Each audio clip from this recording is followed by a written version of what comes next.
Welcome once again to another edition of Shelf Life Book Reviews Online. As always, we strive to bring you the greatest new fiction books that are very highly recommended. And when you plan your book purchases for the month, for the week, for the year, we hope you will consider these two books that you're going to hear about. The very first one is Right Behind Her by Melinda Lee. This is published by Montlake, and in Canada it retails for $18.95.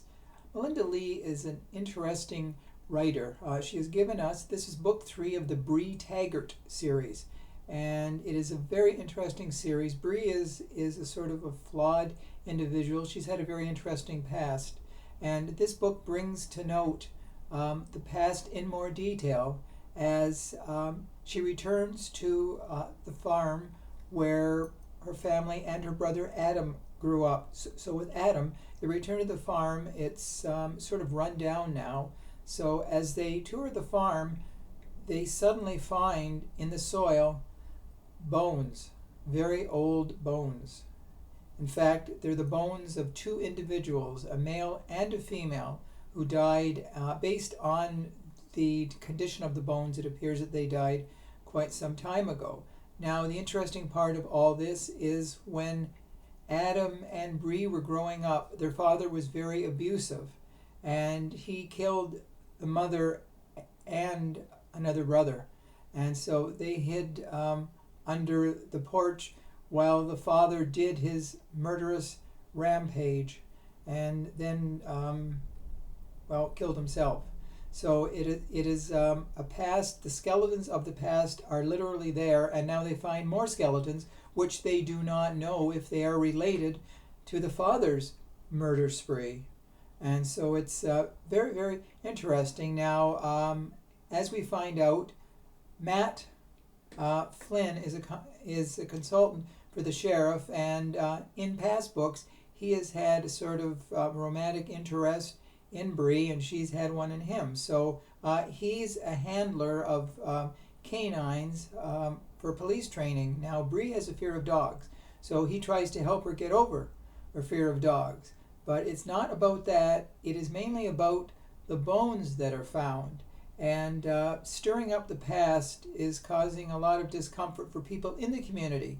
And soon there are threats when Bree's young niece is abducted, as a warning to don't dig up the past, literally with the skeletons. They're digging up more than bones. They're digging up the past, and that is making people very uncomfortable. So the book is it's slow-paced, but that is good because it gives us time to really get into the characters, really get into the storyline as we try to figure out whether these two bodies are connected to the father and how it connects to the whole community. Is there another killer out there? So Right Behind Her is a very good book, and you should definitely add this to your reading list for fall.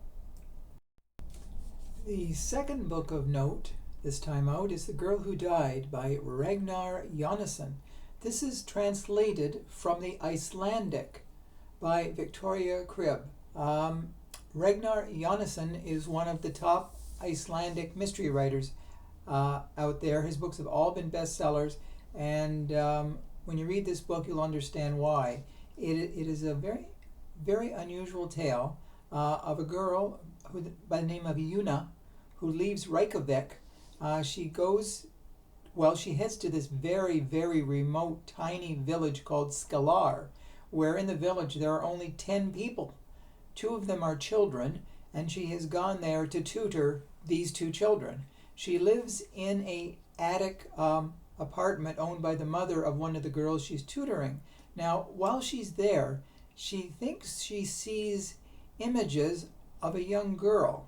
Now, the girl's name is Thra, Thra, and supposedly this young girl, Thra, was killed back in the 1930s. So does she see the little girl's ghost, or is she imagining this? Because she hears a child's verse in her head. Now, Una has had a lot of problems in life. She's gone through a period of alcoholism, thanks to the fact that her father committed suicide several years ago around the holiday season. And this book does take place around the holiday season. So it stirs up a lot of memories from her past. But there's something else going on in this small community. People seem to resent the fact that she has come. It's a very close-knit community, as you can imagine, with only 10 people. But Una perseveres, and she fights the thoughts of this young girl Thra coming. But also of note is a man who disappeared many years ago. He suddenly reappears. Now, people thought he was dead, and he's come back. So it is a very, very subtle story. And there's a Christmas concert, and one of the two girls that Una is tutoring, she suddenly collapses and she dies. So is it coincidence? Did something happen to cause her to die, or was it just a natural death? So it's a very slow-paced book, as a lot of these books are, but it does not take away your interest from the book, because you wonder, is this girl Thra part of the plot? Is she a figment of Una's imagination? So it's a very subtle book, and you'll definitely enjoy it. It's not a page turner. You will keep reading to find out just what's going on. So The Girl Who Died is a book that you should consider as well as the first book.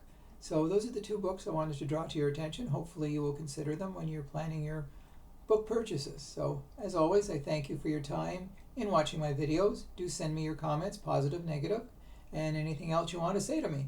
So as always, please stay safe, stay sane, and stay social distancing, and stay in touch. Bye for now.